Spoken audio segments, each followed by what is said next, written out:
Dialogue 4. Fate of the Wicked. The wicked prosper, and the innocent are trampled underfoot. The godless go about their materialistic lives cheerfully unaware and happily ignorant, and feel no need to seek, ask, or knock. The mockers mock, and the arrogant do arrogantly, without guilt or the least bit of shame. The worshippers of demons and followers of devils rejoice in their knowledge of the forbidden, and revel in the shock and fear that they inspire in the meek and the weak-minded. The sorcerers master manipulation, and apologize not for their skill in the arts of deception and betrayal. The daughters of Babylon giggle at the tears of the men that they have demeaned, boastfully delighting in the seduction of maidens and the corruption of virgins, and proudly declare their rights to slay the unborn.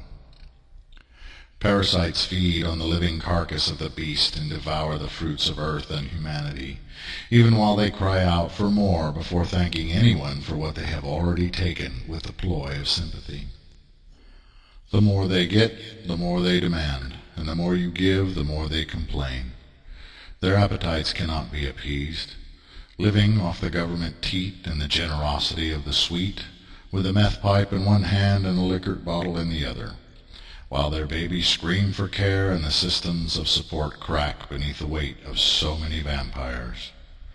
How dare anyone demand from them a cent in exchange for shelter, ask a dime in exchange for their food, or require a day's charitable labor for a lifetime of receiving charity? They despoil their habitations and then complain that they live in a ruin. They abuse the generous and then complain that people will not lift them from the quicksand. They deceive and then place the blame on the honest. They mock and rebel against heaven, and then angrily shout at God for allowing them to suffer, for not having enough change from cashing in food stamps for cigarettes or marijuana is considered a just reason for them to curse the deity. I watch, and I see the masses that flood across the boundaries, and despise the nations where they come to feed. They are as locusts brought by hot winds, bent on devouring the wealth of the people they hate, and protesting patriots that try to rid the land of the plague. I listen, and I hear the promises of the mighty, and the vague solutions of the idealistic, and wait year after year to see if anything will come of the things spoken to get elected. The decades have passed, and nothing is apparently different. I behold the preachers and the priests defaming the sublime names and bringing the 7 ways into disrepute, and wondering how they escape judgment from century to century. Where is the outrage of the faithful or the vengeance of heaven's angels? O God, beloved and all-seeing, please explain these mysteries to me and help me to understand this apparent lack of justice within the creation. O son of Duranki, is not the answer plain? Is not the meaning clearly seen? The ways of the wicked bring them nothing. The road of the user is clearly laid down before them. The parasite is a bane unto itself, and cursed is their state of being. What awaits such souls as these of which you speak at the end of their days? The pit that the rebellious dig is their own prison, and their own destiny is the grave of the soul. Gehenna is where the garbage inevitably takes its place.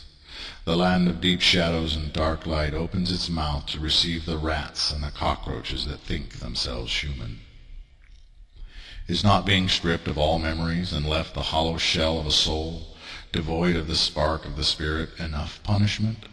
Is not being returned again into the same state of self-debasement more terrible than flames? To burn in the abyss of one's own nature forever, is this not a just reward chosen by free will itself? Patience, my little one, for the children of the fallen are eaten whole, and return to the world to bring forth more rotten fruits for the devils of the dream realms. The dirty sheep are sent into the fields to grow more unclean wool, only to be sheared of it in death and return to grow more experiences for their unseen and unknown masters. Be not anxious for wrath and quick to condemn, for the villain you execute today will haunt the living a little while longer, and then return to the world to repeat the same acts again. The vanities are ever writing the next chapter in their tales of criminal adventure. The show must go on, and they have no intention of putting a stop to their favorite entertainment, witnessed in the arenas of human suffering. You must defeat the vanities by making it impossible for a reborn soul to escape being reincarnated into a household that brings reform, or into the wilderness where they may only harm their own. Devils are reluctant to send one of their puppets into a home that is sanctified unto the truth, for they do not wish their spirit children to be taught to turn away and seek salvation from me rather than from the vile. So let go of your anger, little scribe of the divine, for the doom of the damned is predetermined, and they are allowed years and lifetimes among mankind in hopes of bringing them to repentance. Yet my patience is not as infinite as you presume, and even as the choices of each sentient being determine their individual outcomes, so the choices of the human collective are determining the future of the species. Your patience is wise, O Lord of holiness. Your eyes run to and fro throughout the earth, and nothing is missed or hidden from them, O God of true justice. How humbling is your genius, and how awesome are your plans from beginning to end, O deity of the eternal and the infinite.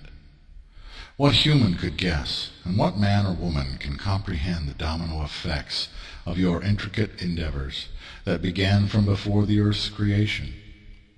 How insignificant are we by comparison, and how could I but glorify you before the whole of the human race and the powers that be? Rebuke, O God, my Lord, those that have so misled the nations and brought mankind to this brink of eternal separation. Amen and amen.